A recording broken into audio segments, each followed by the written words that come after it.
Hey, I'm Wesley Higgins from Birmingham, Alabama. This is the Alabama Power Building. I actually work here on the 3rd floor. That's amazing. And so this building was built when? The original building was built in 1925. This model I built back in 2008, I believe.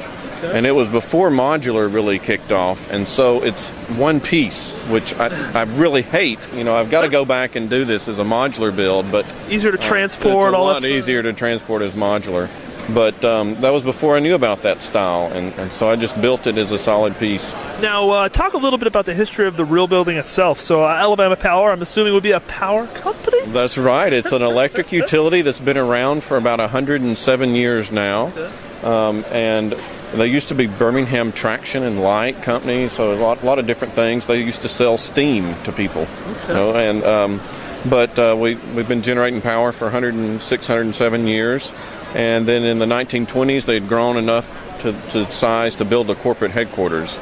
So it's a 13-floor building, and it has Electra on the top. It's a golden statue that is like the goddess of electricity. And then on the front, it has the statues of heat, light, and power. That's pretty good. And so building this, what was your biggest challenge? I know every build seems to have maybe a sticky portion.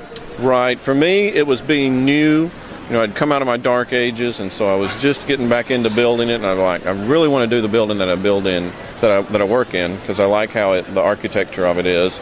And the biggest challenge was the walls on it, because I was so new to building like this. I had trouble with the windows collapsing on me, so I had to go back and do some reinforcements in those. And then the roof was real tricky, because I'd never done an angled roof and getting the lines just right. So I think those were the two challenging parts for me. Now, sourcing elements for a building of this scale typically will be a challenge. I know Bricklink and the Lego store are always a good option. Or is there any particular great source of pieces? Like, how about these windows, for instance? Yeah, the windows were one of the trickiest ones I had to get. They were available on the Pick-a-Brick wall in New York City. And so there was a guy that I had contacted about them, and he went to the store and bought me two big old cups of them and shipped them to me. So that one was the biggest one. And then some of the monochrome statues, I think I had to do some searching back then to get the right parts for those. Sure. Well, a beautiful build. Wesley, thank you so much for sharing with us. Thank you. I enjoyed it.